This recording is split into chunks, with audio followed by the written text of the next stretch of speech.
start things off, what color do we see on the screen? Purple.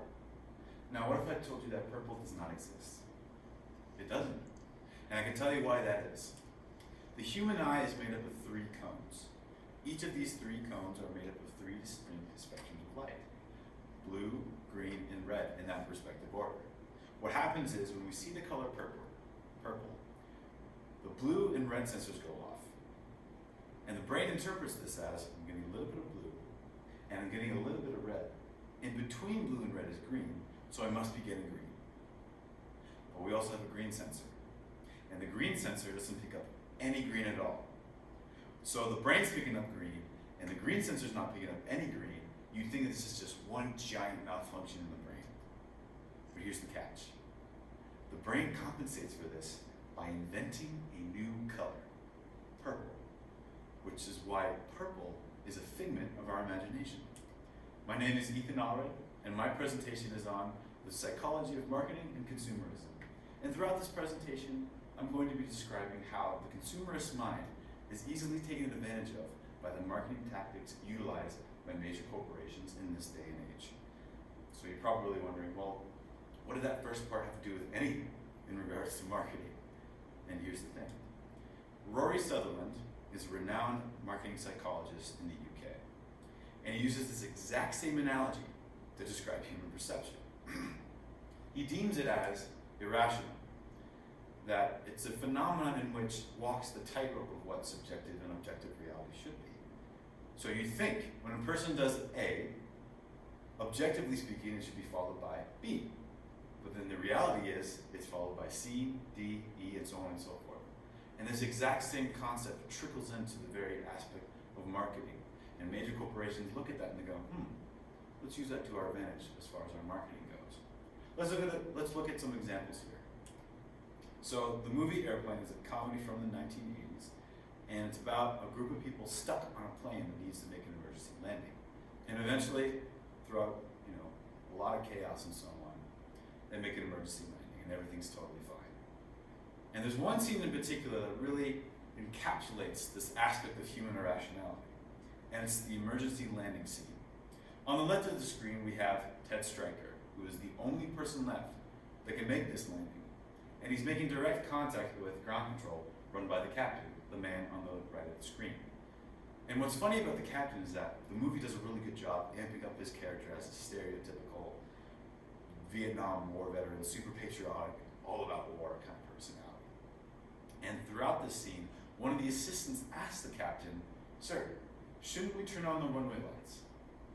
And the captain replies, "No, that's exactly what they'd be expecting." What this is described is psychological warfare, where you think as a general or a captain making a planned attack, you come up with the most tactical, most intelligent, most efficient plan possible to execute against your enemies. But psychological warfare goes, no. That is what the enemy is exactly expecting. Which is why the punchline in the first part was really funny, I think. Well, I digress.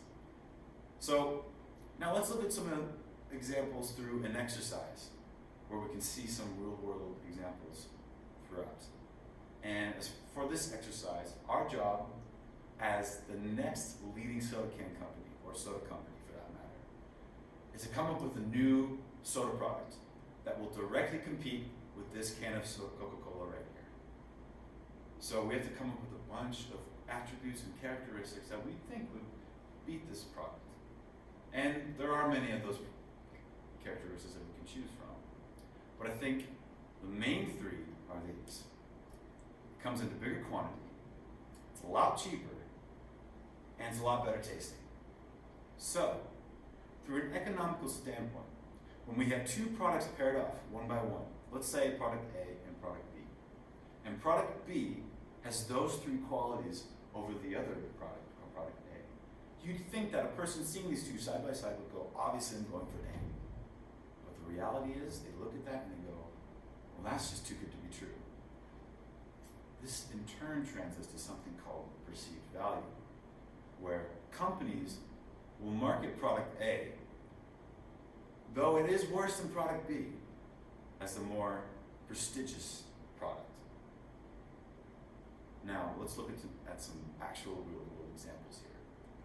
So I can guarantee all you go-getters, extreme sports enthusiasts and gamers out there are quite familiar with Red Bull.